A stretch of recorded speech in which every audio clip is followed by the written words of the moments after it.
Assalamualaikum warahmatullahi wabarakatuh. Perkenalkan, nama saya Muhammad Abdul Razak, mahasiswa Prodi Pendidikan Ekonomi Fakultas Keguruan dan Pendidikan Universitas Jember tahun 2017. Di sini saya akan memaparkan video PLT dengan materi pertumbuhan dan pembangunan ekonomi. Assalamualaikum warahmatullahi wabarakatuh. Selamat pagi anak-anak. Apakah sudah siap untuk menerima pelajaran pada hari ini? Pada kali ini, Bapak akan menjelaskan tentang pertumbuhan dan pembangunan ekonomi. Yang pertama, Bapak akan menjelaskan tentang pengertian pertumbuhan ekonomi. Pengertian pertumbuhan ekonomi yaitu adalah proses perubahan kondisi perekonomian suatu bangsa secara kesinambungan menuju keadaan yang lebih baik selama periode tertentu. Nah, dalam artian ini pertumbuhan ekonomi dapat diukur. Nah, di dalam pertumbuhan ekonomi terdapat faktor-faktor yang mempengaruhi pertumbuhan ekonomi. Yang pertama, ada barang modal. Barang modal adalah berbagai jenis barang yang digunakan untuk memproduksi output barang atau jasa. Seperti contohnya mesin-mesin di pabrik, peralatan pertukangan. Kemudian yang kedua ada teknologi. Selain barang-barang modal, teknologi juga sangat berpengaruh dalam pertumbuhan ekonomi suatu negara. Teknologi yang canggih dan semakin maju akan berdampak positif terhadap pertumbuhan suatu negara. Yang ketiga, ada tenaga kerja. Tenaga kerja juga tidak kalah penting dalam faktor-faktor yang mempengaruhi pertumbuhan ekonomi. Lebih khususnya di negara berkembang. Di negara berkembang, tenaga kerja masih menjadi faktor permasalahan yang utama. Tenaga kerja yang kurang profesional atau yang kurang handal atau dengan kualitas yang rendah juga akan mempengaruhi pertumbuhan ekonomi suatu negara. Kemudian ada sumber daya alam. Yang keempat, sumber daya alam ini juga sangat mempengaruhi pertumbuhan ekonomi di suatu negara. Sumber daya alam yang melimpah juga harus didukung dengan bagaimana cara mengolah sumber daya alam tersebut agar memulai nilai guna yang lebih tinggi. Kemudian ada manajemen. Manajemen yaitu adalah manajemen suatu negara juga berpengaruh dalam pertumbuhan perekonomian suatu negara. Manajemen yang baik dan sehat juga berdampak positif terhadap pertumbuhan ekonomi suatu negara. Selanjutnya ada kewirausahaan. Kewirausahaan juga sangat penting dalam mempengaruhi pertumbuhan perekonomian. Apabila suatu negara mempunyai banyak pengusaha, maka secara otomatis pertumbuhan perekonomian di suatu negara tersebut akan melambung dengan tinggi. Kemudian yang terakhir ada informasi. Selanjutnya ada kewirausahaan. Kewirausahaan juga sangat penting dalam mempengaruhi pertumbuhan perekonomian. Apabila suatu negara mempunyai banyak pengusaha, maka secara otomatis pertumbuhan perekonomian di suatu negara tersebut akan melambung dengan tinggi. Kemudian yang terakhir ada informasi. Dan terakhir ada informasi. Informasi juga sangat penting dalam mempengaruhi pertumbuhan ekonomi. Informasi ini berhubungan erat dengan keberadaan canggihnya teknologi. Semakin canggih teknologi, maka informasi di suatu negara akan lebih cepat tersebar.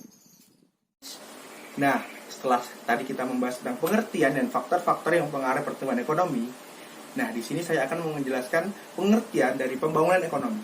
Pembangunan ekonomi yaitu adalah suatu proses multidimensional yang secara terus-menerus yang mengakibatkan perubahan struktur ekonomi, sosial, sikap masyarakat, dan institusi nasional sebagai upaya peningkatan GNP per kapita untuk mencapai tujuan pembangunan nasional. Dalam artian, pembangunan ekonomi ini adalah dalam bentuk data kualitatif atau tidak dapat diukur menggunakan angka.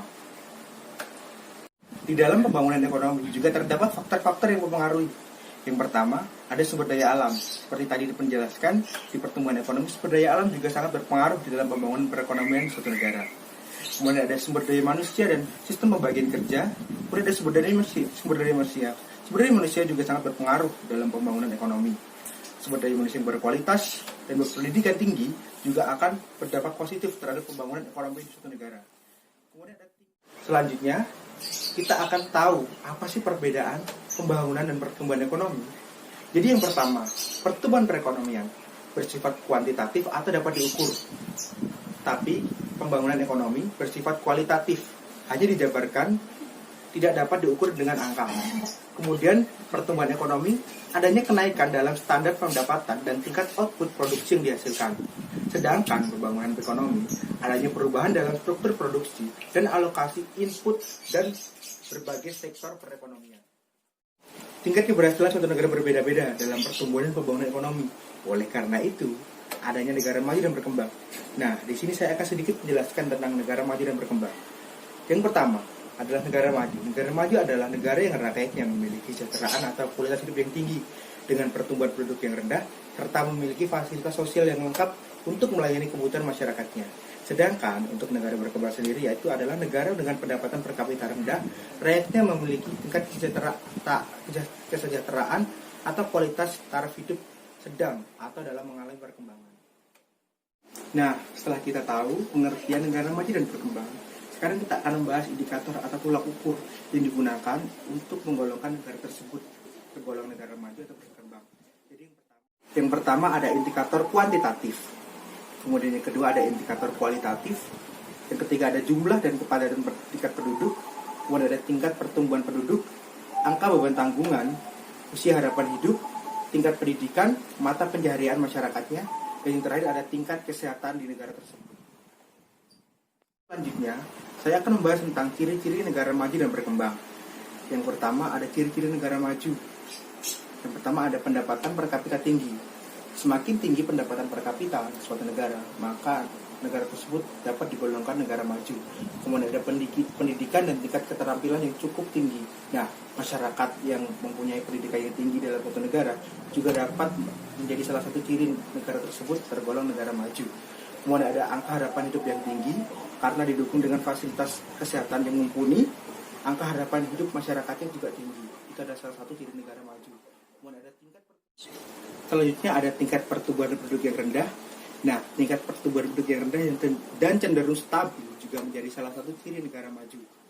Selanjutnya ada kemudian ada sifat kemandirian masyarakat yang cukup tinggi. Nah, di negara maju terdapat banyak pengusaha. Hal itu disebabkan karena tingkat kemandirian masyarakat yang tinggi di negara tersebut. Kemudian tidak tergantung pada alam. Salah satu contohnya adalah negara Singapura. Negara Singapura punya sumber daya alam yang sedikit, namun dia sangat tergolong menjadi negara maju karena dia maju di bidang industri dan jasa. Kemudian ada tingkat pengangguran yang rendah.